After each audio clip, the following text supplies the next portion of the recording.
Assalamualaikum warahmatullahi wabarakatuh. Kembali lagi di channel Kaltani Farm. Sekarang kita berada di bulan suci Ramadan. Semoga kita semuanya selalu diberikan kesehatan, keberkahan dalam hidup, dan keberlimpahan rezeki semuanya. Amin.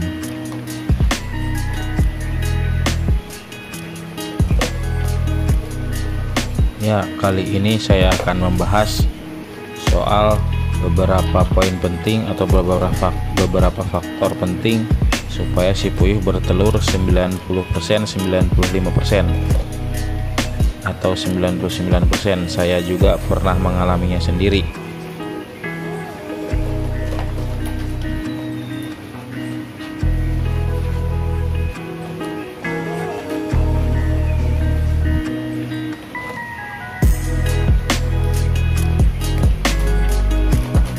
Jadi inilah ada beberapa poin penting yang harus diperhatikan.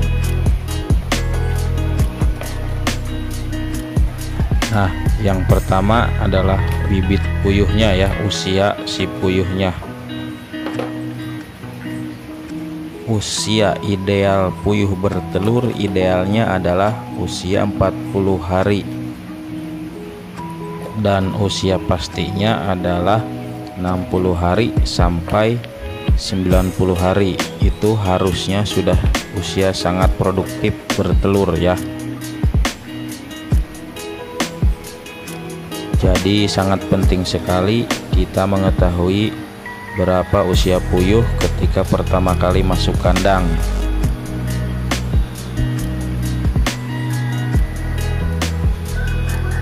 Berikutnya yang kedua adalah soal pakan ya.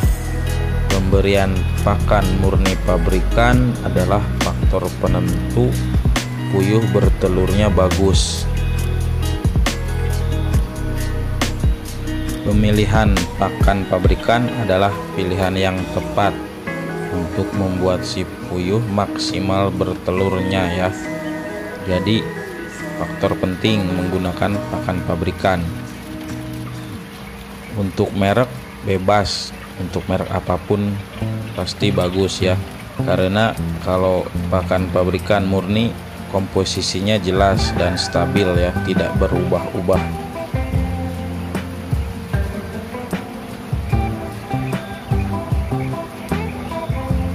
Nah, berikutnya air minum. Untuk puyuh agar baik bertelurnya, faktor air minum juga sangatlah berpengaruh. Pastikan tidak ada saluran air yang tersumbat, karena jika ada saja air yang tersumbat atau puyuh tidak minum, itu akan sangat bahaya sekali ya. Pengalaman saya ada satu kotak yang tidak ada airnya, puyuh pun tidak bertelur, dan itu bahaya sekali ya.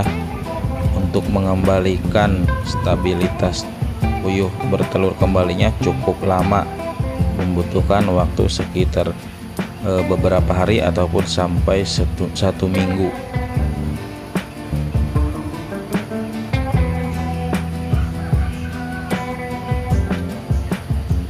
Nah, berikutnya yang keempat adalah suhu kandang ya. Suhu kandang juga sangat berpengaruh, penting juga untuk memastikan si puyuh bertelur dengan baik, karena puyuh juga butuh kenyamanan ya. Suhu kandang jika panas, usahakan ada pendingin kipas angin ataupun blower ya. Jika puyuh kepanasan, puyuh akan cenderung banyak minum. Ciri-ciri puyuh kepanasan dari kotorannya itu akan berair ya. Jadi sangat penting sekali kandang ada pendinginnya atau kipasnya, apalagi atapnya jika menggunakan asbes yang notabene akan membuat pengap atau panas. Dari perilaku puyuh pun akan kelihatan jika dia kepanasan atau dehidrasi ya, kurang minum. Ciri-cirinya adalah si puyuh kepalanya itu menadah ke atas atau nenggak sambil dibuka mulutnya itu seperti yang kehausan ya.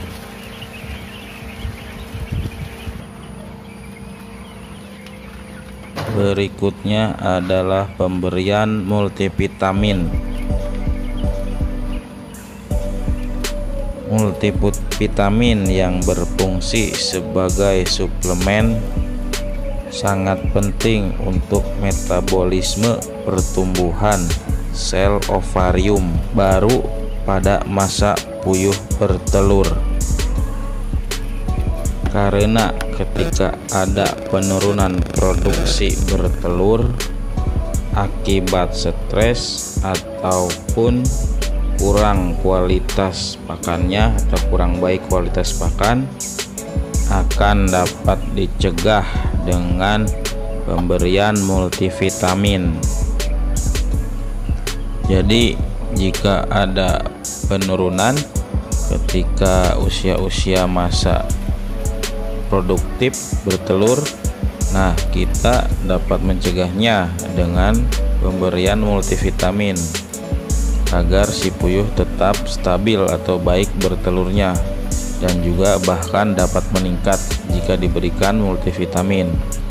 Nah, usia yang tepat memberikan vitamin ke puyuh tidak sembarang ya. Lebih baik amannya ketika si puyuh sudah berusia 90 hari ke atas. Karena jika di bawah usia itu kemungkinan sangat riskan ya, dan beresiko tinggi, apalagi diberikan vitamin bertelur di bawah usia 40 hari itu akan beresiko ya kematian.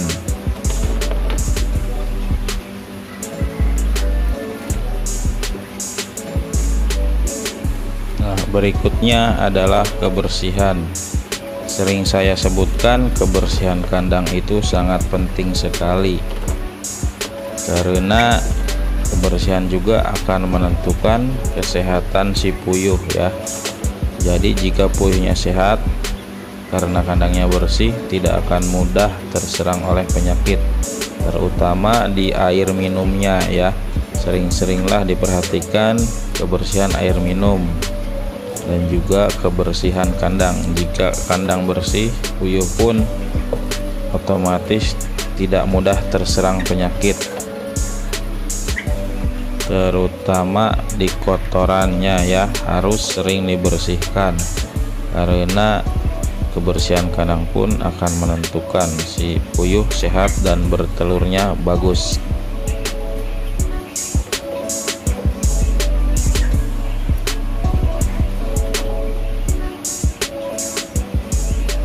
Nah, berikutnya adalah soal kesehatan si puyuh ya.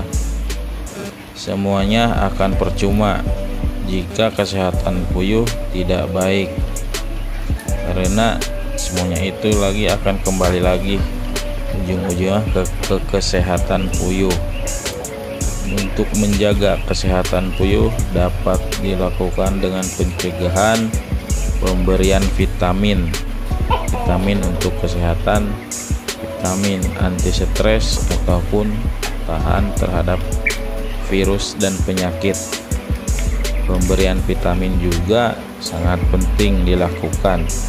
Usahakan konsisten sejak si puyuh pertama kali datang ke kandang ataupun ketika usia puyuh sudah mencapai usia produksi, karena pemberian vitamin itu ada tahap-tahapannya ya.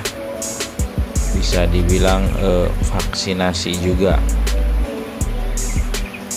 Begitupun kandangnya perlu disemprotkan desinfektan ya, rutin seminggu sekali minimalnya, karena bukan hanya soal penyakit di dalam kandang, kita juga wajib mencegah dari berbagai cara, mencegah dengan berbagai cara maksudnya, karena kondisi alam tidak dapat ditebak ya, penyakitnya bisa datang dari luar.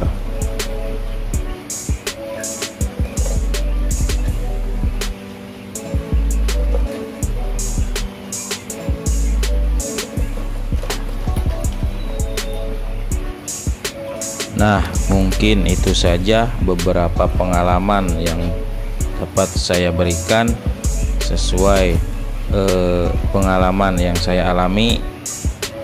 Jadi itu adalah 7 poin penting penyebab puyuh dapat bertelur dengan baik ya. Semua itu yang saya sebutkan berdasarkan pengalaman saya pribadi ya. Jika teman-teman mempunyai pengalaman yang lain, boleh sharing di kolom komentar. Untuk kurangnya, saya juga sama-sama belajar. Mari kita belajar bersama, dan jangan lupa tetap selalu bersyukur. Sekian saja video dari saya. Wassalamualaikum warahmatullahi wabarakatuh.